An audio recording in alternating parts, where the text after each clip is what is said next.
Hey everyone, it's David. I'm back with another one of our special consulting conversations. And just a reminder, this is for people who downloaded Buying versus Starting a Small Business and left a review and then signed up for one of these special promo calls. The book is now live on Amazon, and I'm joined by Patrick. Patrick, why don't you give us a little bit about who you are and what we want to talk about today?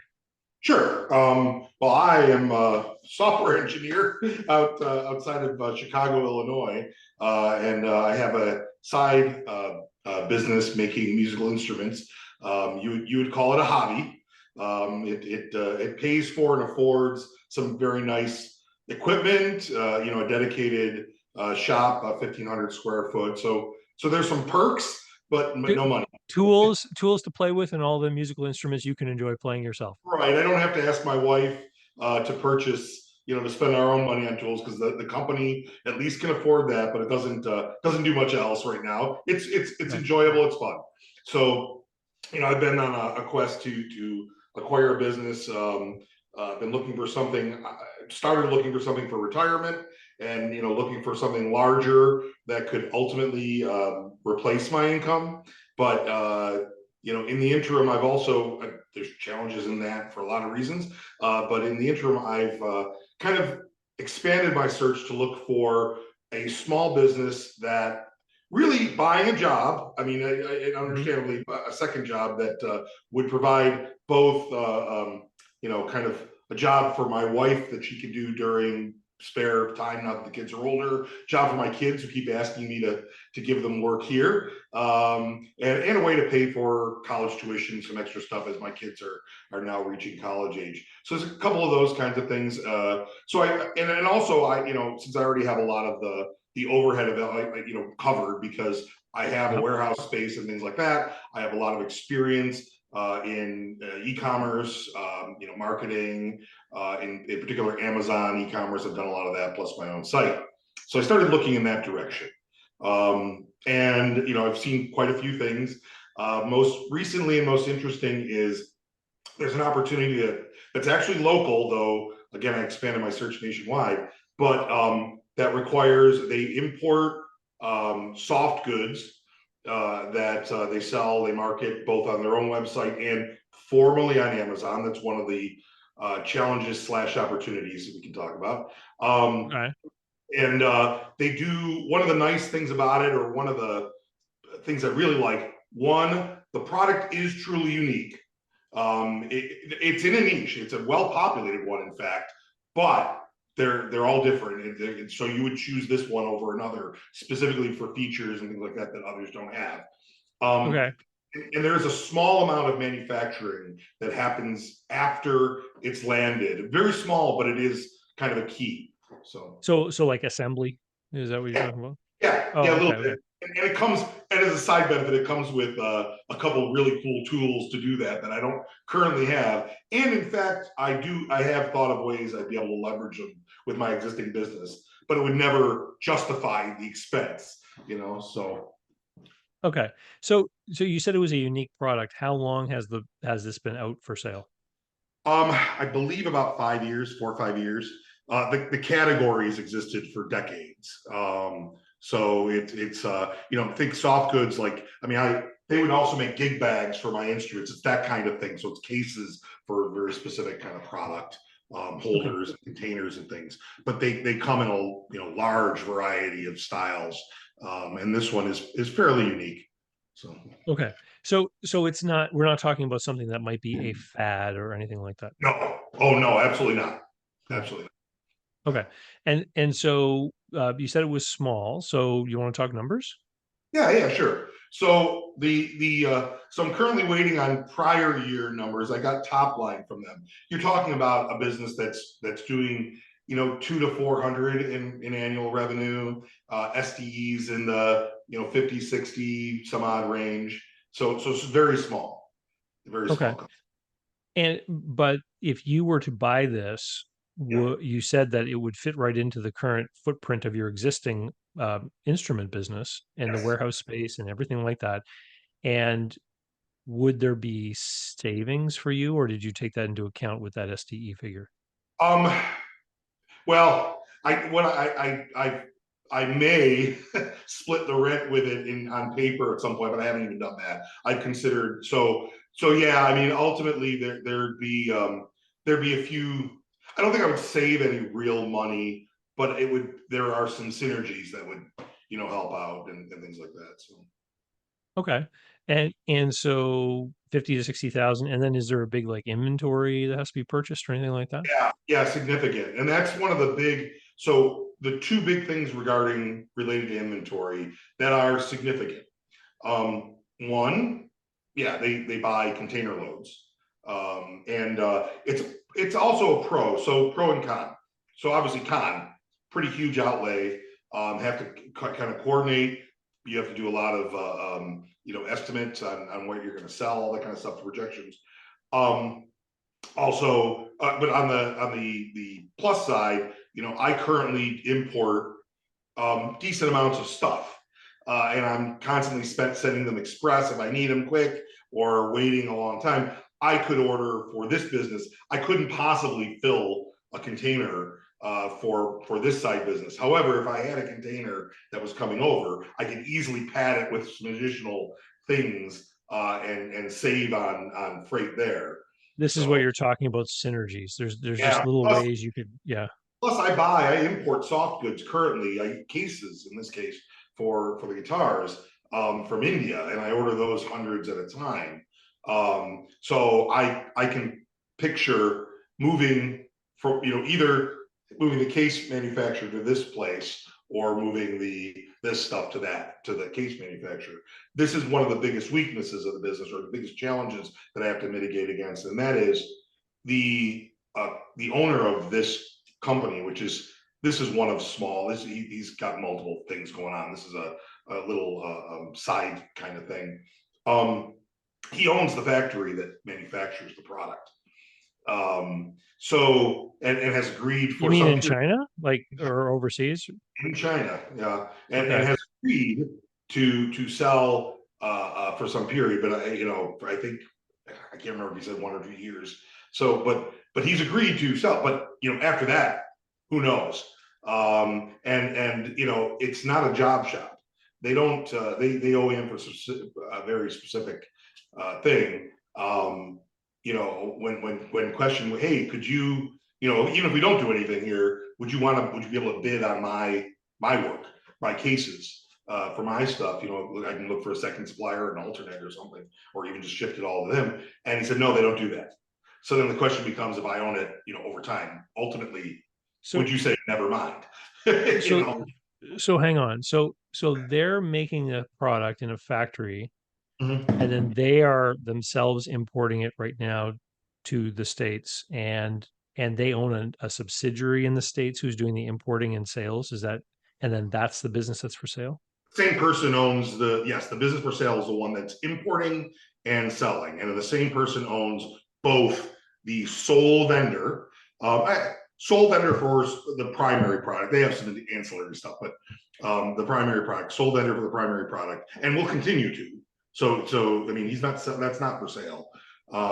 Just the company that currently imports.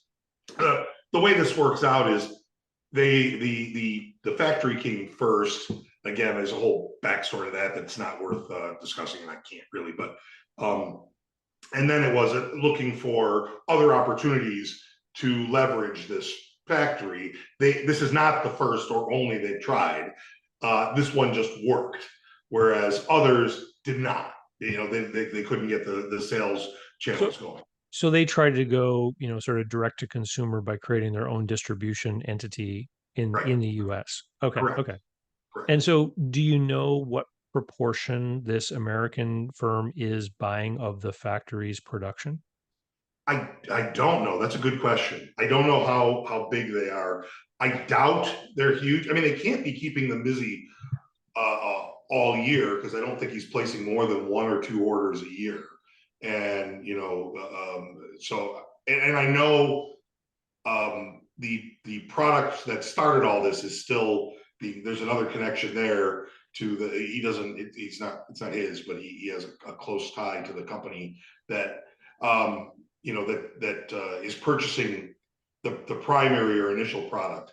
I think what we're looking at is a situation where, this is a long time relationship that one person had that, he kind of said, hey, I'll just buy this and work with you on that. I'll buy it over in China, but then we'll continue to sell to you in the States. And that's their primary product. So If the relationship with him broke down, would you be able to have this made someplace else, or is this like a patent no, I could. protected So kind this of is the thing? challenge. So yes. So here's the thing. I have a case goods manufacturer that I have a relationship with and have imported from in the past, custom stuff. The challenge is that, or the thing that I want to mitigate against or work with, I met the current case goods, so the people I work with, I met them at the NAMM show in the spring, and I didn't receive final product. So from the day I met them to the day I got product, so think May till like end of November, early December, right? And it took that long to back and forth iterations on the prototype. Oh no, change this, make it a little deeper, all those kinds of back and forth, and then of course the actual production, and then the shipping times. So that's one product. They have a dozen or a couple dozen of them. I don't know anything about case goods either, as far as like I do CNC work.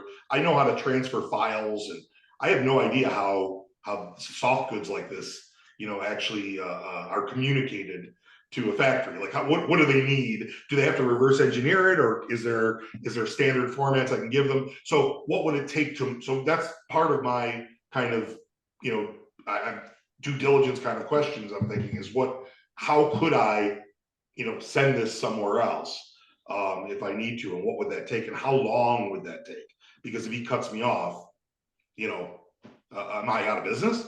So to me now, I did hold out the, hey, there has to be a holdback somewhere in here in this deal, even though it's small, because I need to guarantee that you're going to be here to help. There's some other issues that need to be cleared up and things like that. So okay, so you said that sales were 200,000 to 400,000 a year. That's a pretty big oscillation. Has that been bouncing I around mean, over the last couple of years? I'm spreading it out. It's on the lower end of that. So Okay.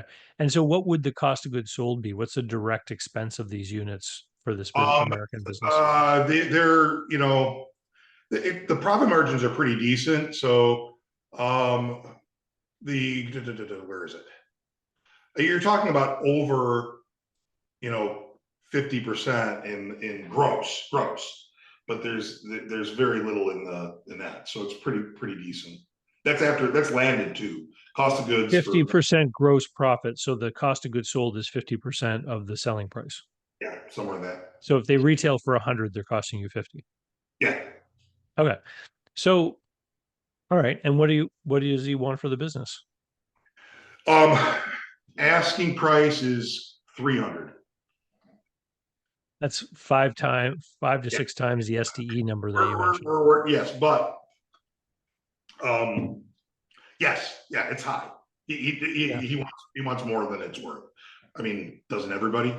Okay. So So I've got an idea in my head, but let's talk about the Amazon thing. You said formerly on Amazon. What was yeah, that? yeah, You they're dropped a little breadcrumb there for me.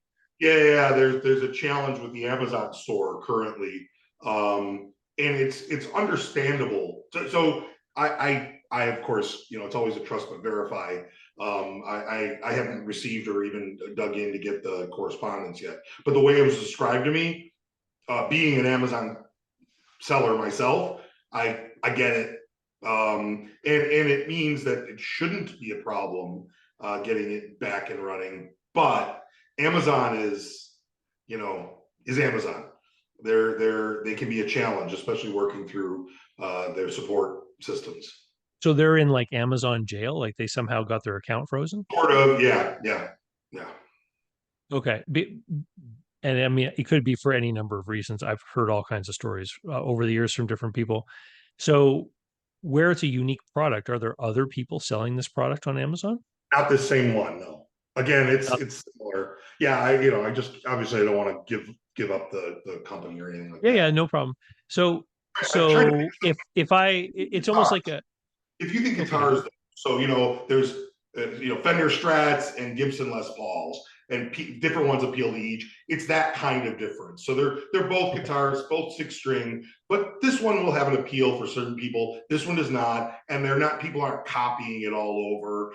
There's different little unique pieces to it. So Okay. And what proportion of their sales was on Amazon?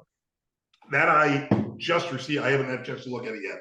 So I don't know. So I just I'm still waiting. I just got an email back on that with that information. I'm also waiting for an aged inventory list because they've got on their own site, they've got plenty of really great reviews on several of the products, and others have zero, which tells me there's a few hot ones and a few things that nobody buys, and how much of inventory of each of those they have on hand. Because of course he wants you to purchase all of the inventory, and it makes it cheap. So, and then the other thing I'm waiting for is just past years, because again, I only have the top line revenue. I don't have 22 even, or 21 to get those numbers together, and I've only gotten kind of a verbal of 24. So I'm still waiting for a lot of information on that.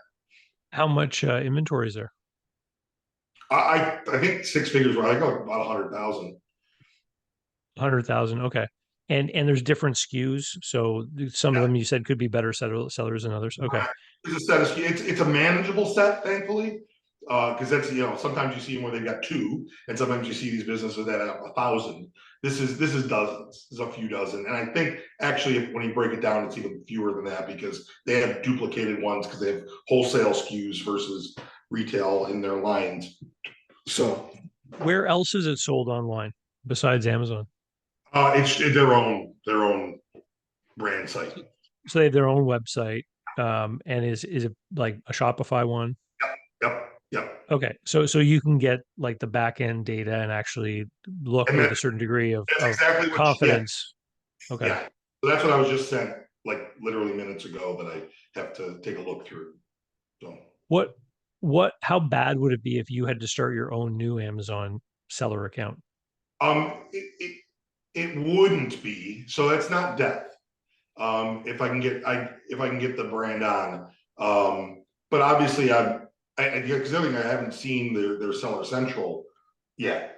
And I'll wait. I'm gonna wait for due diligence for that stuff. I mean, I'd rather just get it, figure something out. I can always adjust the price, and he's gonna know where I stand on these things and what my expectations are. But the I haven't seen like their reviews on Amazon. I only see them on the Shopify site. Again, though, if when you've got a lot of product that are like high 4 to 5 stars on your own Shopify or whatever website, the Amazon's going to be pretty good too. And when you're doing low to mid 6 figures on your own Shopify site, that's not nothing. I mean, Yeah. it's a small business, but that's not nothing. So What um are there any other people buying wholesale from him in the US that are selling it online? yeah, online that I don't know. I don't know if they're online. I think there are. I think there are retailers, small, independent, that sell a small number of them, but I don't Yeah, think because you that. said there are wholesale SKUs. So is part of the sales are to other retail shops that have this up on this available for sale. Correct. I don't know if any of them are online though. I don't know anything about what those look like. I haven't dug into that with them. Okay. So um, you know, here's anything else you want to come up with, you want to talk about before I kind of give my sort of gut feel? What Um, I think would make a real reasonable offer on this thing? I mean that's what I want to hear from you. But what else? Let's see if there's anything else. Now I think I got most of. No, I got out most of everything I wanted to kind of set the stage at least. Okay.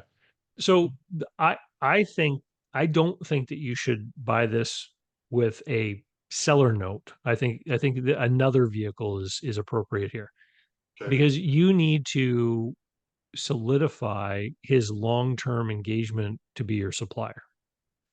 Because if you get into this deal, you have a supplier concentration problem. Yep. Now, we don't know what proportion of his manufacturing goes to this business, but he may also be adopting a customer concentration problem by selling this business to you, right? So you guys are going to be linked together and you're going to have common interests in a lot of ways. And so it reminds me of a lot of different sort of distributor kind of relationships that exist, like a Honda motorcycle dealer, right? Hmm. Like, supplier concentration because they can only buy motorcycles from Honda. And Honda's got to make sure that their dealers are happy because that's the only way they can sell motorcycles, right? And so you have this symbiotic relationship that pushes and pulls at different times over different issues, but they've got to work together in order for both of them to make money. And that's, I think, what you want to create here. And so any kind of deal where there's a price for this business and you owe him money or something, I don't think makes sense. I do think it makes sense for him to want to know that you are serious. And I mean, nothing says serious more than money, right? So so here's what I would suggest might be a reasonable offer. His asking price is just nuts. It's way too high. This we're talking about a small service business, and I'm guessing there's no labor at all, No. right? So so how much if you had to pay, you said your kids are looking for work hours. How much labor realistically is it going to cost you to run this business with your children? I'm assuming they're like teenage children Yeah, running it. yeah, yeah. I don't know. I haven't calculated it out, but you're talking about a few hours a week at most, right? This is not except for peak times where there might be, a Okay. couple 2 days. So So there it's might be 5 or 6,000 a year worth of labor here. Is that what you're talking about? this will come in Oh, under. okay. Yeah, So this it's will. relatively small. Okay. If I pay them more than So that, it's because I'm overpaying them intentionally. So right. yeah, Um, okay. So then honestly, with all the costs taken into account, this thing might have a free cash flow of 50 grand a year. yeah, yeah. So I think it sounds like a great business for doing the things that you're talking about, Right. right? For your goals. So, it is very small though, and it is simply a service business. You're just buying and selling. You're just reselling, right? Um, and the loss of the Amazon store, is that fairly recent? Yeah. Well, recent enough. Yeah. Yeah. Okay. So here's what I would suggest is I would suggest that maybe you want to aim for a price that's something like, I don't know, 1.7 to 2 times that 50 grand that we just talked about. Mhm. So like 75 or 80 grand up to 100 grand might be a reasonable price for this business. But you don't want to pay him that money, nor do you want to have a promissory note. Here's what I would suggest you want to have is you want to have an agreement with him that you are going to take over this business and your good faith sort of contribution might be that you buy his current inventory from him. And Okay. the way that you're going to pay him this 80 grand or whatever it is by him charging a surcharge on his sales to you until you have paid that entire amount. So maybe he's going to surcharge you 10% on all the shipments to you until he's surcharged you 80 grand. Okay. So if he's not selling you product, you're not paying him anything towards the acquisition of this business, right? And so the analogy to this would be like a gas station that gets a new canopy put up to keep the rain off people. And the gas station, Exxon or the fuel company like Exxon pays for it, but they pay for it in exchange for charging an extra nickel for every gallon of gas they deliver until the canopy's paid for. So it's kind of like an off balance sheet financing kind of thing. But what it does is it ensures that both of you have a very big interest in the continuation of the flow of goods and the flow of commerce. He's But how? he's got to be shipping. What about the initial inventory? So again, he's claiming there's $100,000 worth of inventory. Just handing that to me, obviously, and then me reselling it is not going to get him anywhere. Yeah. So the here's the particular challenge with the inventory is we don't know by SKU what it is. You don't know if it's a bunch of the stale stuff, Right. right? Right. So there's a couple of different ways you can deal with this. I mean, you can, what I would do is I would offer to buy an initial inventory set, like a month's supply, and then just say that I'll buy that inventory from you as I require it and I'll consume it, right? And make him sort of hold that inventory and sell it to you bit by bit. Like I know that eventually you're going to have to fork out big money to bring in a container load of goods, but you want a little bit of an opportunity to test drive this thing before you have to shell out big money for a container load of stuff. Right. Right. Hmm. There's 101 ways this thing can go wrong, Oh, sure. Absolutely. right? And that's why I think it requires a bit of caution. But paying a reasonable price for it, paying that price through him charging you extra, so that it is going to require several shipments in order for him to be paid. It's going to inflate your cost of goods sold, which means the acquisition is going to be done through an increased cost of goods sold. So it's a more advantageous way to buy it because you're going to end up with higher expenses, lower profits to be taxed, right? Right. Um, where are the goods? Are they near you They're somewhere? physically, yeah, they're physically in the country. So that part of that would, they'd have to be, transported here, ultimately. And like I said, I know. Who has stewardship of the goods right now? Are they in some kind of public 3PL warehouse or public warehouse? No, no, no, no, no. He has possession directly. Is he in the United States? Yeah, yeah. Oh, okay. So this inventory thing could be relatively easy then because you could simply say, I want to buy a month's worth of inventory for me to fulfill orders, and then I'll keep buying this stuff from you until we've consumed it all. Because if he is there and he has the inventory, then he can control it. He can his collateral or whatever is just holding the goods. Hmm. Yeah. I I don't picture him going for that, but I can see how that, like, No, but I this is think, a negotiation, right? yeah, So you open with something like this, and then at the end of the day, if the deal you actually work out requires you to write a check for 25 or 30 grand, well then that's what you end up having to do. But you start with what really works for you. He's negotiating for what works for him. You have to negotiate for oh what works sure, for you. oh sure, sure.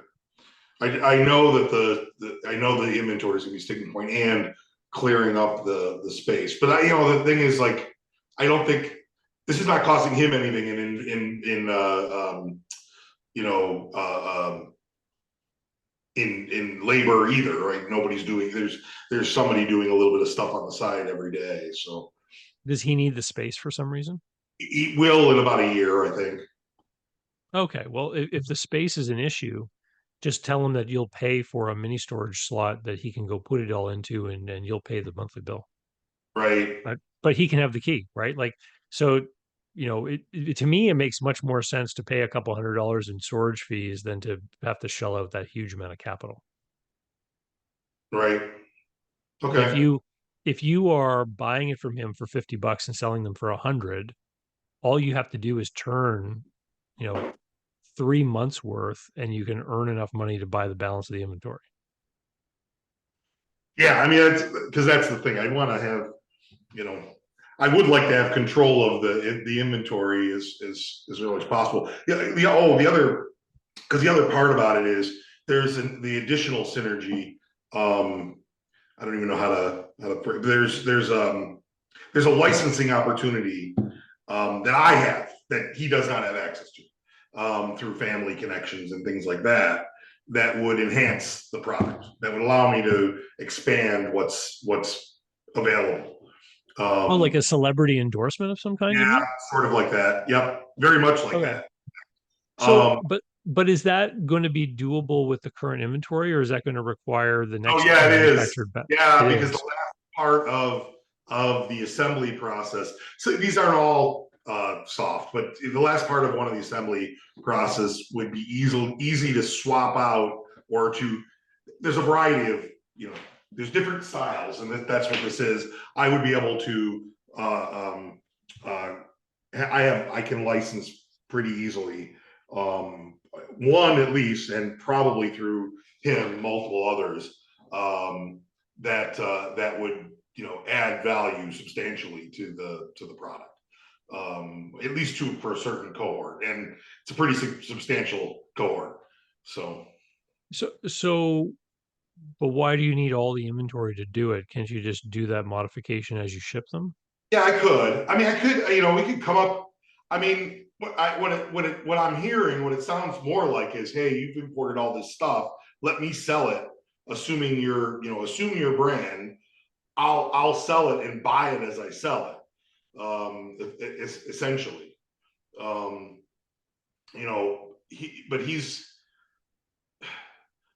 I'm just trying to figure out how it's the challenge of when you've got this much inventory, because he wants, I'm telling you, his numbers are wrong only because I think they're outdated and he doesn't have really close to them, but his number is assumes like 2x plus inventory. Like that's how Yeah. he's a number. He yeah, right. He's got this idea because he wants this great big check Right, instead of running this little business. right. And he ran it off, he ran it into the ground with the Amazon thing, right? Mhm. Like, he doesn't, it's a nuisance to him in some way. He sounds like he's got bigger things he's got going on, Yes, yes, right? very much. So he wants it off his plate, but you want to be certain that he continues to want to manufacture and ship these things over, Right. That's the deal, right? I need to make sure that right? there's that if I put any effort into this, that I can still get the product, because obviously if I can't, I'm out of business. So that's the key. But I mean, I could absolutely see going and saying, hey, you've got a warehouse full of stuff, and you're, doing this. I can, let me take that off your hands effectively along with the business.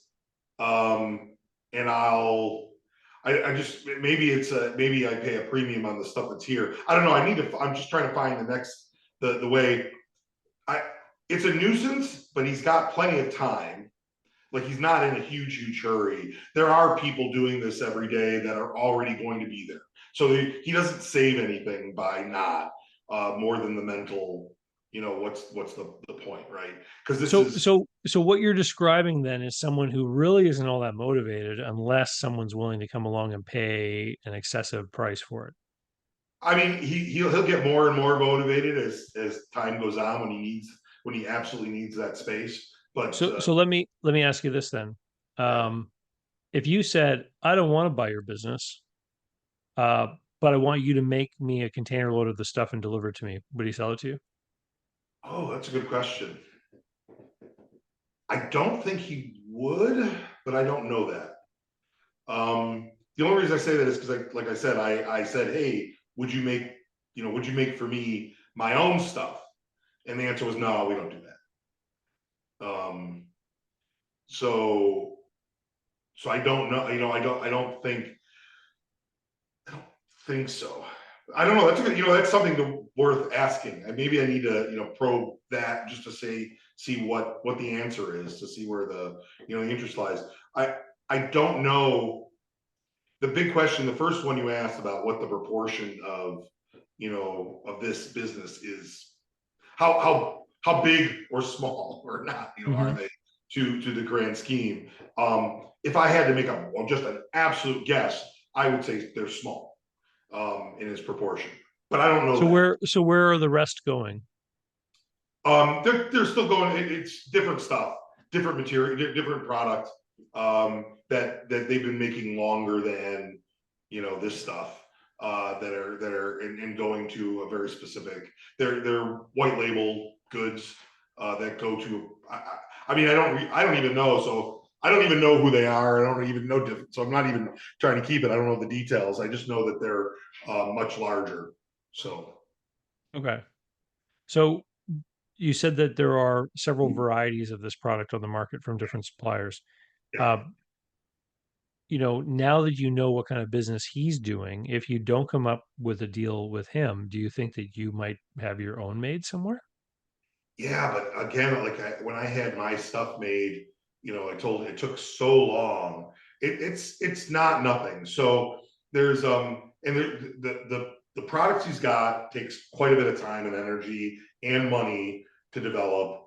There are certain proprietary, not all of it is. There's certain one pieces that require things like injection molds and stuff like that. That I mean costs a lot, take a lot of time and effort.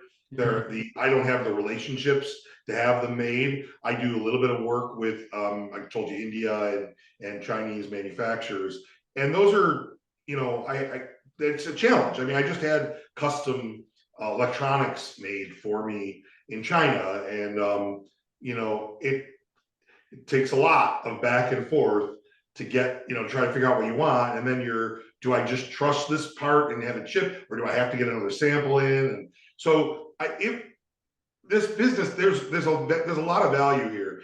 If there are, so when you look at a Shopify site, or I do WooCommerce or any of those online platforms, if you see products that have 100 even reviews on a non-Amazon site, that's selling a lot of product Right. because if you look at that on Amazon, if there's 100 here that are just reviews, not product, there's 1,000 of them on Amazon, no doubt.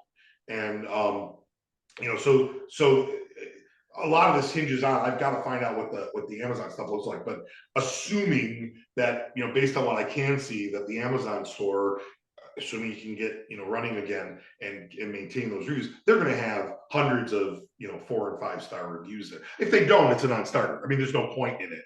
But assuming that exists, that takes a lot of time and effort to build up. It took me years to get 50, 60 4 and 5 star reviews on Amazon product.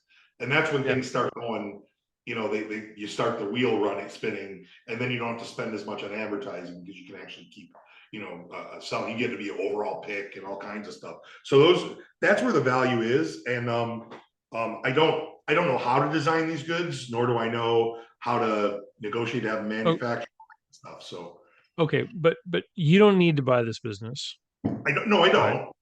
Right. And it would just be nice. It, He he right now is in a place where he's like asking for top dollar and stuff, right? yeah, So here's something that you could do. For instance, you could say, "Hey, I'll take over your business. I'll take your inventory. If you want, I'll buy a month or maybe 2 months worth of inventory from you. I'll start selling that, and then I'll come back and keep buying the inventory from you until it's consumed. And I'm going to pay you for this business. Let's say I'm going to pay you 100 grand for this business. And the way I'm going to pay you is by paying a 10% or 15% surcharge on any new product I order from the company in China. And so it's going to take a couple of years, and then as we build our relationship, you will get all the money for this business. There's no problem." And if he says, "No, no, no, I need more money up front," that doesn't work for me. You say, "Well, I can't write a check for all this money and then put myself in this precarious position. That doesn't work for me. So how about this? Why don't you just keep running it for the next couple of months, sell down your inventory even more, and when there's only $50,000 worth of inventory, we can talk about it again." yeah, that's a way to do it Right? too. So like you're demonstrating, yeah, I want it, but I'm not a panicky chasing kind of person. I'm the thing you want to come across with is that you are an intelligent, discerning business person who understands what's good for you, right? Because if he's going to trust you to take over this business, he wants to know that he's doing business with someone who is reliable and trustworthy. Right. And by negotiating a good deal for yourself, you're actually going to make it easier for him to respect you. Sure, sure. Well, I mean, to be Right. clear, I wasn't going to offer him his asking price on this in the first Right. place, but sure, absolutely, absolutely, yeah. But in order Like, to pay him, in order, in order to pay him a hundred Inventory would grand. be a lot easier if there was no inventory or low inventory in the business, or a shorter,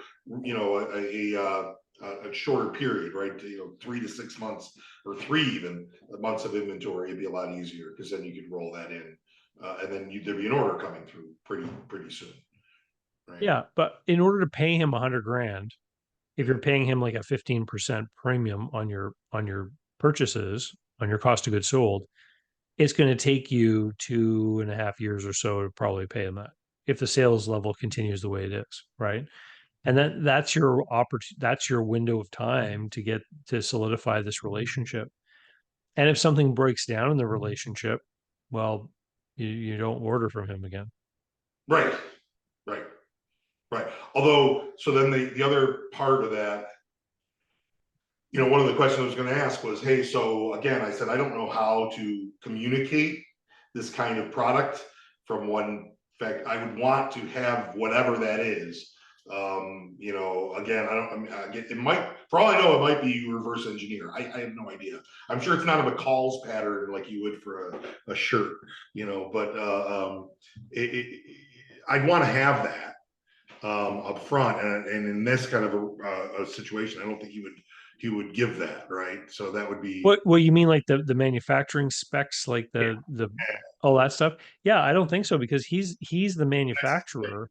right, You're becoming the American distributor dealer. That's right, that's why I drew the analogy between Honda and a Honda motorcycle dealership. yep, Like the motorcycle dealership does not have the files for uh, you know extrusion molding the plastic parts on the motorcycle, right, right? The Honda keeps that, obviously. And so if you're going to take over his distribution business, he's still going to be manufacturing that stuff. So this is yeah, why I'm saying it's worth so much less. Like if hit now the other thing is are you talking about two different things? Because if he's talking about you getting the patent and the source files and all this kind of stuff for this product, maybe this is his idea of why it's worth more. it is. I mean, it absolutely is. That's why I wonder, now. So it really all hinges again on how much does he want to still make this stuff, or does he want out of all of it? Is it just Okay. that he doesn't want to distribute it, but he doesn't mind having it made, or does he want it cut completely? Because if he doesn't mind manufacturing it, still in the business he retains, then it would be, so just asking that, just rephrasing it smokes that out without even asking directly, saying, hey, what if we change this around a little bit? What if I become your distributor for this group? I take on the persona of your company. I will do all of the work. I'm going to do all the marketing effort. I will operate the store fronts and all that kind of stuff. I'm going to expand it with, potential licensing deals and things of that nature. And you're going to get I'm going to pay you as a wholesaler, for this stuff, and maybe with an extra premium or something on it. And I will take, but I'll take the inventory and I'll handle all that kind of stuff. And then maybe we put there's a down payment for some proportion of it or whatever. I got to find out how much the Okay. inventory were. I mean, maybe if I flip it around without getting specific, that will tell me, like, his response to that would certainly answer some questions about, what he feels about how he wants to deal with this, right? Yeah, no, so this is great because I think we were looking at this from a very different point of view. Like he's thinking that he's selling this whole like is it patented? Is it protected in any way? No, I don't think so. I mean, I don't know enough about the in this case. Uh, I don't think so. I mean, it's not advertised as such, so Hmm. I don't know if it Okay. can. So So so the proof is in the pudding with the cash flow.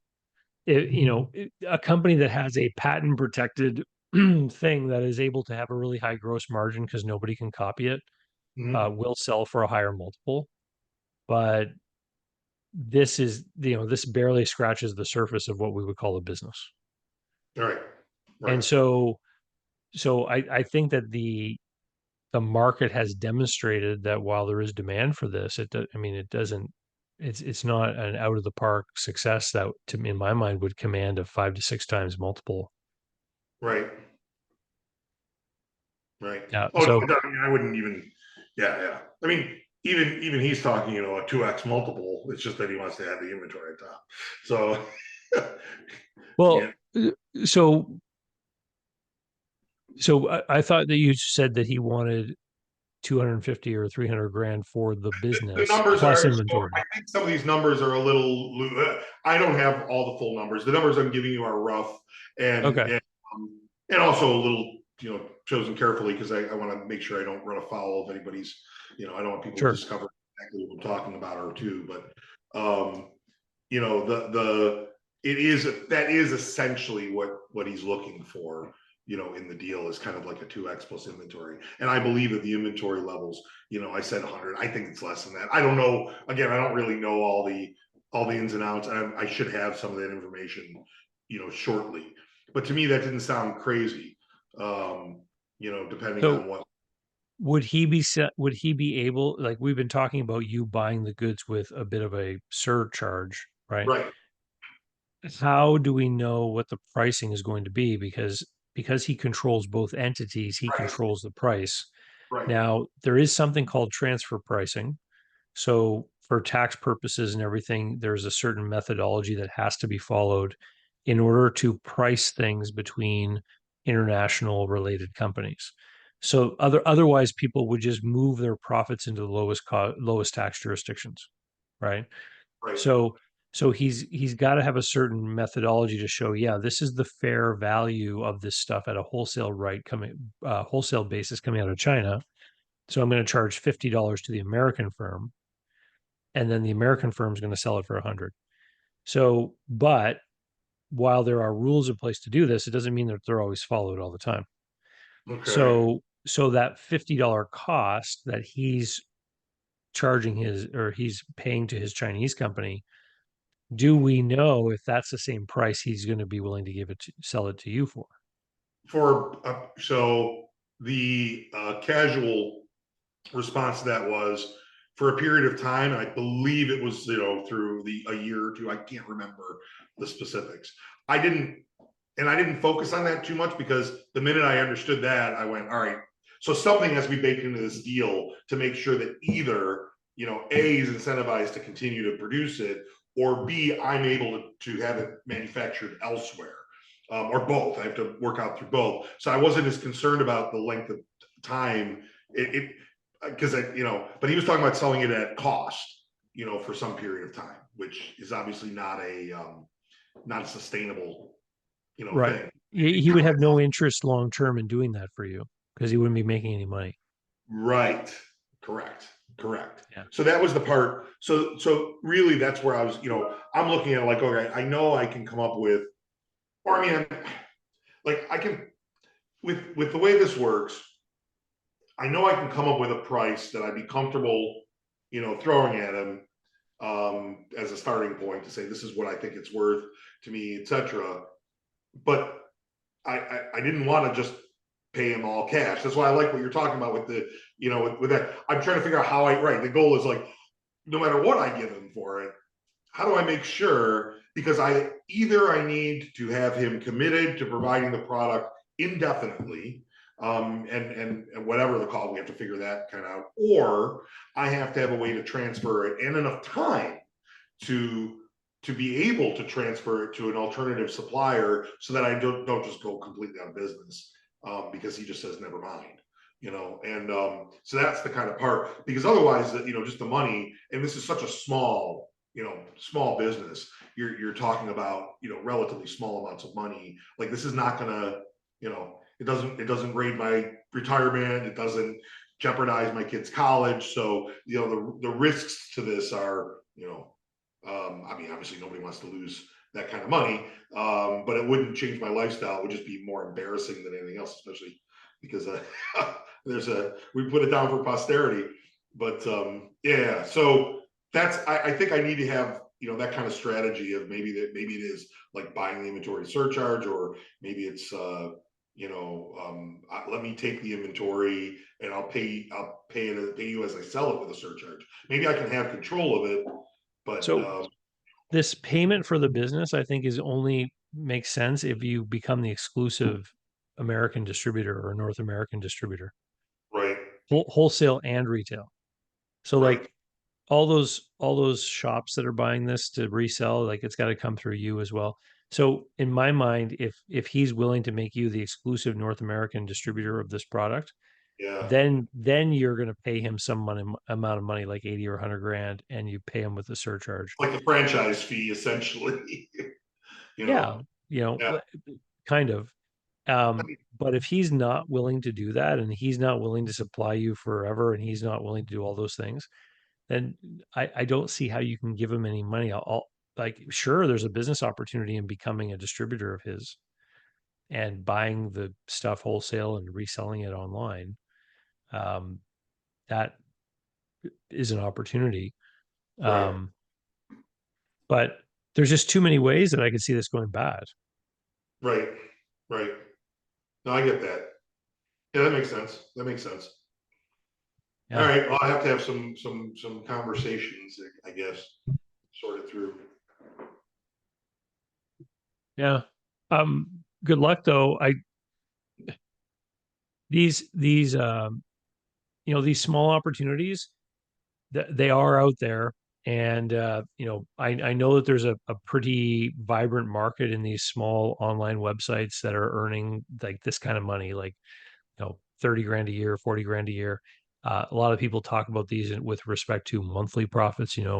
People will buy a website that earns them a couple grand a month, as a small project or what have you. It's real, but it's got to make sense. And the trap that people often fall into these with these smaller ones is that the prices are usually more relatable to what the realistic multiples, and people can pay cash for them, and that's where people sometimes get into trouble because they pay cash, and I know that you had the foresight even before the call to know that you couldn't do that. Right. Well, yeah, yeah. Again, because I've looked at a bunch of those. The difference between this is the reason this stood out. Besides the other stuff, the expansion stuff I can think of and things like that, is the nature of the. I've looked at a few that where the product really is kind of, one step above, just CPG brand stuff, because there's a million of them out there going, that are selling Arm and Hammer and whatever the hell, other brands, right? They sell online through the shop with everybody else. It's like, well, that's nothing. And then there are others that sell a product that there's going to be absolutely zero brand affinity. So you're basically I can buy it, and if it's selling now, maybe it'll continue to sell. Maybe somebody will knock it off. I keep laying into the advertising and hope that I get that little sliver of the pie, right? But if I try to put out a new product under that brand, it's really not likely. There's nothing intrinsic about the brand. They haven't built anything where a new product is going to have a better chance, of succeeding because it's under the brand, right? Yeah. A lot of these This online I think does businesses, have you come are a lot of these online businesses, you are buying a product. You're not buying a real business because a product has a life cycle normally, yeah, where people adopt it, then it becomes more popular, et cetera, and eventually it trails off. And a really successful product making business needs to have some sort of system in place to create iterations in the new version and all, like to keep addressing the flavors and desires of the market, right? mhm, And these big Amazon FBA aggregators that came around and bought up all these businesses, I don't think they quite got that because they were buying these businesses that had these products and they were buying them all as they started to trail off, and they all ended up in trouble, right? And so this is why I was asking you questions about how long this product has been around and stuff right. like this. Well, some of these aggregators are out there just trying to turn them. So they're just trying to flip them to people who don't know better.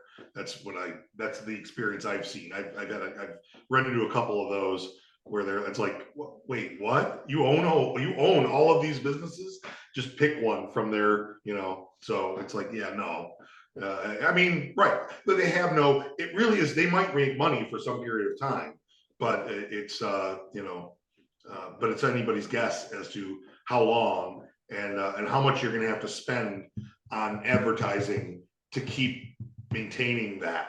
Because the minute you stop, it's just going to go to somebody else. So Yeah. the sales go elsewhere. This, I think, is a step better than that. That's why it was so interesting to me. Plus the additional ties where I have an opportunity, I think, to get somewhere that take it somewhere that they can't, or that it's not going. So I still think there's something there, but maybe it's reframing it in that regard. Yeah. I think you need to reframe it as some kind of exclusive distributorship Yeah. and work out a deal for that. Yep. Um, yeah. Yeah. Cool. All All right. right. Well, good luck, Patrick.